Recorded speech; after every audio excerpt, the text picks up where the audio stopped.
Hello students, hope you all are safe and well.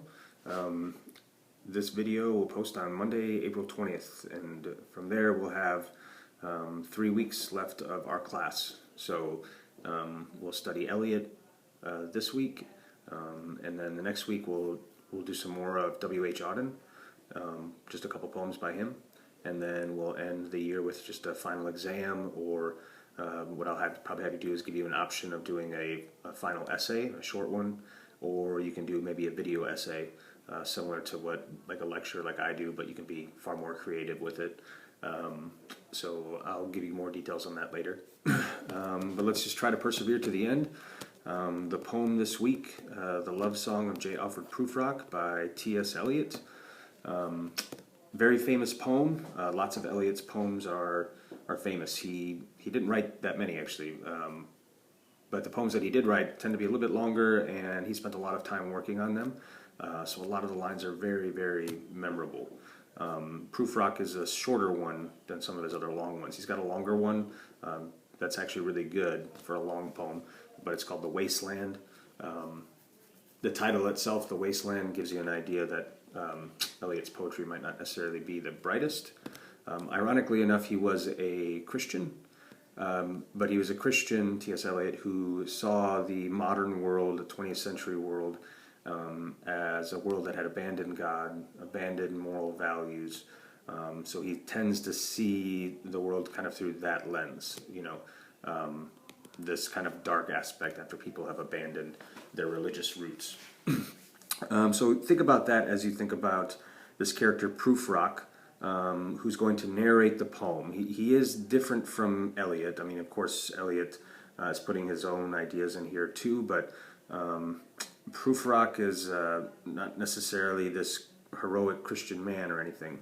In fact, he's going to be a person, as you'll see as you read the poem, who's kind of full of anxiety, and I think Eliot's using this person, Prufrock, to give out Eliot's ideas about how people are existing in this new, better world, modern world that people think is better. So Prufrock's gonna have a lot of anxieties. The things that he cares about tend to be kind of petty. The society that he's in and he talks about and describes is a little bit petty. So think about those things as you read the poem. What does Prufrock see about other people? What does he see about himself? What does he say and write about the environment that he lives in? Okay, and what can you infer about Prufrock's character based on all of his descriptions and what he sees? Okay, so to start the poem, you will notice that there's like 6 lines that are in a different language. Those are in Italian, and that's Eliot quoting from Dante's Inferno, which is a famous poem from the Middle Ages. The lines that Eliot is quoting are lines from a character who's in hell. That's what the Inferno is. And the person in hell is lamenting the shame that he feels for the evil life that he led back on earth. And while he's doing that, he's engulfed in this flame. So why would Eliot do that? I think it's kind of this extreme comparison between Prufrock and this character in hell, and something that you can think about if you want to as you read the poem. Okay, let's start off. So I'm not going to read the whole poem because it's a little bit longer, but I'm going to kind of get you started and give you some thoughts, and then you guys will kind of read from there, okay?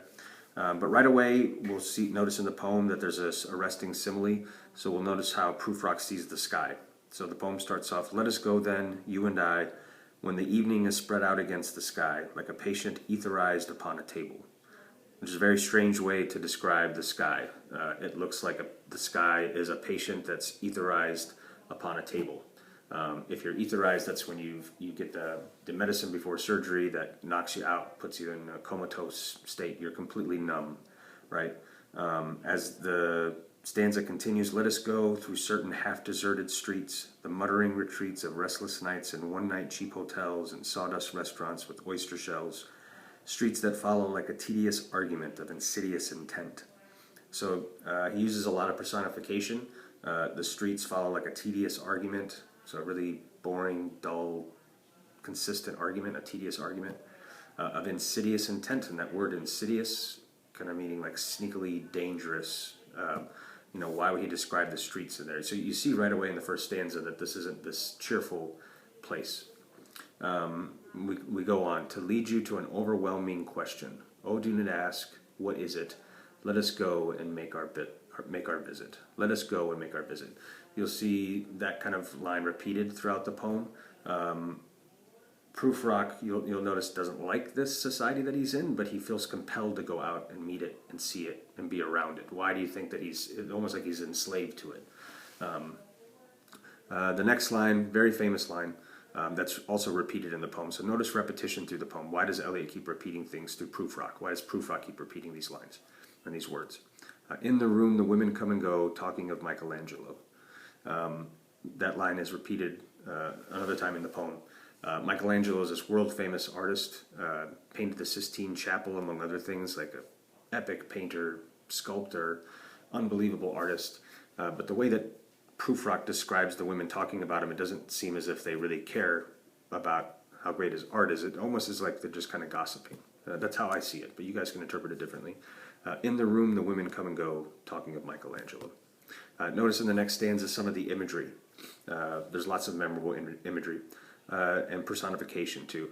So personification when those inanimate things take on human characteristics. The yellow fog that rubs its back upon the window panes, the yellow smoke that rubs its muzzle on the window panes, licked its tongue into the corners of the evening, lingered upon the pools that stand in drains, let fall upon its back the soot that falls from chimneys, slipped by the terrace, made a sudden leap, and seeing that it was a soft October night, curled once about the house and fell asleep. So notice this. The colors, right? You've got yellow fog and yellow smoke, and then you've got soot, which could be black and it's gray. So you got yellow and black and gray. It's a very kind of industrial and city-like place that's dirty and foggy and smoky, okay? And indeed there will be time for the yellow smoke that slides along the street, rubbing its back upon the window panes. There will be time to prepare a face to meet the faces that you meet. There will be time to murder and create, and time for all the works and days of hands that lift and drop a question on your plate. Time for you and time for me, and time yet for 100 indecisions, for 100 revisions and revisions before the taking of a toast and tea. So notice a lot of that repetition of time. The word time is repeated a lot. But in this time, it's just indecisions and revisions, taking toast and tea. It seems like this very petty sort of place.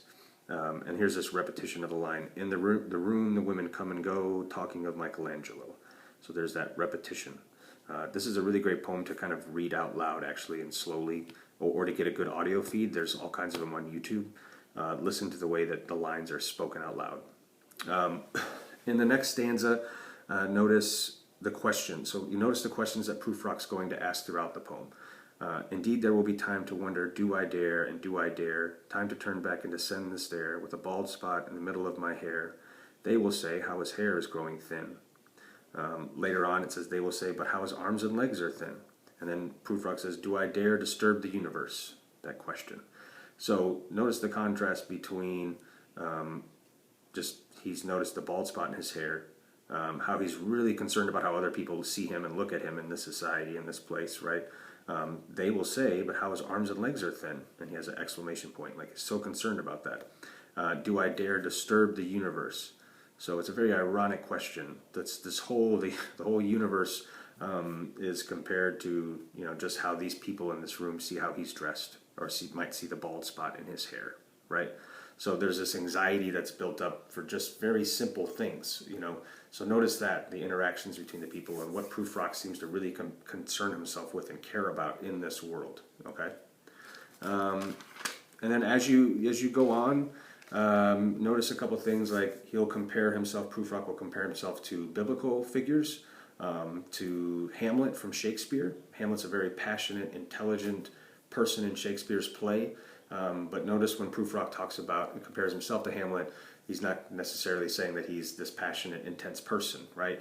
Again, Prufrock is full of anxieties. He's like a kind of an everyman in this society that doesn't seem to really care about deep things. This whole environment is dirty and industrial and,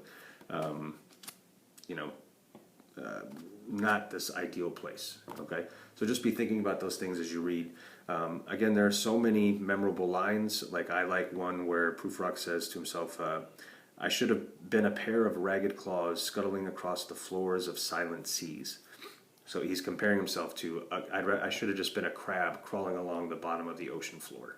Like, not necessarily this, how we maybe would like to think of ourselves, but why do you think Prufrock would compare himself to that? Why would he say, like, I'd rather be, this crab scuttling across the ocean floor than be here? Another thing I want you to think about as you read, when you get to the end, the last few lines are very famous. He's going to flip from this first-person narration. Prufrock is going to flip from this first-person narration to a couple lines where he starts off with, "We have lingered." So he turns it to all of us. And I think that's Eliot maybe saying something about all of us in our society and what we care about now in this world that's sort of lost its religious roots, its religious foundation. So see what you think about it. It's a very memorable poem, great lines. I hope you guys enjoy it and like it. I actually do like the poem and I like Eliot, even though I think that he can be a bit bleak sometimes. He writes really memorable poetry. So as always, let me know if you have any questions. I hope you guys enjoy the video. I also have notes up that you can read about this poem as well. So hopefully that helps you guys as you work on the assignment this week. So stay safe, everyone. I will speak with you all soon.